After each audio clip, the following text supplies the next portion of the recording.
तो आज मैं आपको एक अनोखी रहस्यमय कहानी सुनाऊंगा। अगर आप चैनल पर नए हैं तो अभी सब्सक्राइब कर ले तथा कहानी पूरा देखे। अंत में एक अनोखा रहस्य छुपा है। धन्यवाद। तो सुनिए। एक समय था जब अक्षय लोक नामक एक ऐसा स्थान था जहां ज्ञान के चरम पर पहुंचे हुए देवर्षि वामदेव तपस्या करते थे। वामदेव का मानना था कि उन्होंने सृष्टि के सभी रहस्य जान लिए हैं। उनका सबसे बड़ा प्रश्न था, भगवान विष्णु कहाँ समाप्त होते हैं। वह विष्णु के अनंत स्वरूप को जानना चाहते थे। उन्हें लगता था कि यदि वह विष्णु के अंत को जान लेंगे तो वह स्वयं परम शक्ति बन जाएंगे। वामदेव ने अपनी तपस्या से ऐसी शक्ति प्राप्त की कि वह समय और अंतरिक्ष की सीमाओं को पार कर सकते थे। उन्होंने विष्णु के अंत को खोजने की अपनी अंतहीन यात्रा शुरू की। वह सबसे पहले क्षीरसागर पहुंचे। उन्होंने देखा कि विष्णु जी शेषनाग पर विराजमान हैं। उन्होंने शेषनाग की कुंडली को पार किया और उस ओर बढ़े जहां का क्षीरसागर का अंत होता था।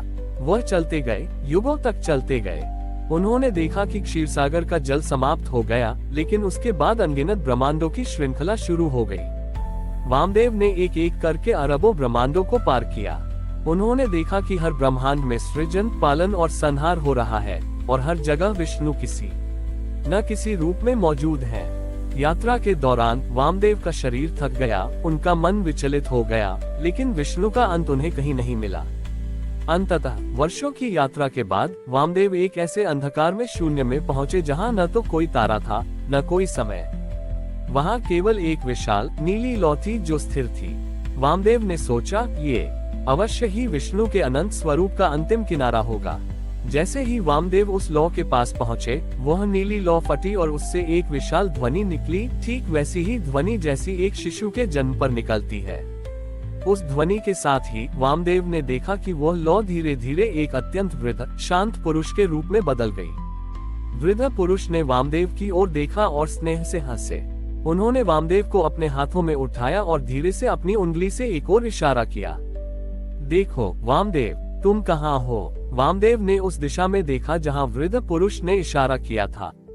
उन्हें दूर, बहुत दूर एक छोटी चमकदार वस्तु दिखाई दी। ये वस्तु एक अत्यंत सुंदर शिशु जैसा लग रहा था, जो अपने अंगूठे को चूस रहा था और शेषनाग पर लेटा हुआ था। वामदेव चकित रह गए। उन्होंने तुरंत पहचान लिया कि यह शिशु कोई और नहीं बल्कि स्वयं भगवान विष्णु थे, जिनसे उन्होंने अपनी यात्रा शुरू की थी। तभी वृद्ध पुरुष ने वामदेव को अपने मुंह के पास ले जाकर फुसफुसाया, वामदेव, मैंने तुम्हें बताया था कि तुम कहाँ हो। तुम उस शिशु के मुख के भीतर हो। वामदेव को तब परम सत्य का ज्ञान हुआ। उन्होंने समझा कि वह अनगिनत ब्रह्मांडों को पार करते हुए विष्णु के मुख के भीतर ही यात्रा कर रहे थे। वह लौ, वह शून्य, वह सब कुछ उस शिशु विष्णु के मुंह के भीतर का अंतरिक्ष था। वृद्ध पुरुष ने स्वयं को प्रकट किया। वह विष्णु का महाकाल स्वरूप थे, जो हर सृजन और संहार के साक्षी होते हैं। विष्णु जी ने कहा, वामदेव, तुमने मेरा अंत खोजना चाहा, लेकिन तुम केवल मेरे मुख का विस्तार खोज पाए। अनंत वह नहीं है जिसका कोई अंतिम किनारा न हो, बल्कि अनंत वह है जिसके भीतर सब कुछ समाया हुआ हो। वामदेव ने समझा कि उनकी खोज ही व्यर्थ थी। उन्होंने सोचा था कि वह विष्णु के बाहर हैं, जबकि वह हर क्षण विष्णु के अंतरंग भाग थे। इस प्रकार देवर्षि वामदेव को ये ज्ञान प्राप्त हुआ कि ईश्वर का अनंत स्वरूप किसी भौतिक सीमा से नहीं, बल्कि अपने भीतर सारे संसार को धारण करने की क्षमता से परिभाषित होता है। उन्होंने अपना अहंकार त्यागा और हर कण में विष्णु को देखने की साधना शुरू की। देवर्षि वामदेव जब महाकाल स्वरूप विष्णु के मुख के भीतर अनंत ब्रह्मांडों का सत्य जानकर लौटे, तो उनका असीम ज्ञान का अहंकार पूरी तरह टूट चुका था। उन्होंने समझा कि सबसे बड़ी दूरी क्षीरसागर से महाकाल तक की नहीं थी, बल्कि स्वयं को उस परम सत्य का अंश मानने और स्वयं को अलग इकाई मानने के बीच की थी। वामदेव ने देखा कि वह वापस वहीं आ गए हैं जहां से उन्होंने यात्रा शुरू की थी, क्षीरसागर के किनारे, शिशु स्वरूप विष्णु के पास। शिशु विष्णु ने अपनी आंखें खोली, अंगूठा छोड़ दिया और हंसते हुए बोले, कैसी रही यात्रा वामदेव? क्या तुम्हें मेरा अंत मिला? वामदेव ने अश्रुपूर्ण नेत्रों से उत्तर दिया, हे अनंता, मैंने आपका अंत नहीं, बल्कि यह जान लिया कि मेरा कोई आरंभ नहीं है जो आपसे अलग हो। मैं आपकी योग निद्रा का एक स्वप्न हूँ, आपके मुख के भीतर का एक नन्हा कण हूँ। मेरी सारी तपस्या आपको बाहर खोजने में व्यर्थ गई। विष्णु जी ने वामदेव को अपने पास बिठाया और कहा, तुम्हारी तपस्या व्यर्थ नहीं गई वामदेव। तुमने अंतिम सत्य को स्पर्श किया है। अब तुम्हें इस ज्ञान को साधारण मनुष्य तक पहुंचाना होगा। विष्णु जी ने वामदेव को एक अनमोल उपहार दिया। उन्होंने अपने मुख के भीतर से असीम अंतरिक्ष का एक सूक्ष्म चमकदार कण निकाला और वामदेव को दे दिया। ये कण, विष्णु जी ने कहा, तुम्हारी यात्रा का प्रतीक है। ये लोगों को सिखाएगा कि अनंतता कहीं दूर नहीं है, बल्कि प्रत्येक प्राणी के भीतर ही निवास करती है। तुम्हें इस कण को लेकर पृथ्वी पर एक अद्वितीय तीर्थ स्थापित करना होगा। वामदेव पृथ्वी पर लौटे और उन्होंने किसी ऊंचे पर्वत या पवित्र नदी के किनारे नहीं, बल्कि एक साधारण शांत जंगल में आश्रम बनाया। उन्होंने उस सूक्ष्म कण को अपनी कुटिया के केंद्र में स्थापित किया और उसे अंतरिक्ष बिंदु नाम दिया।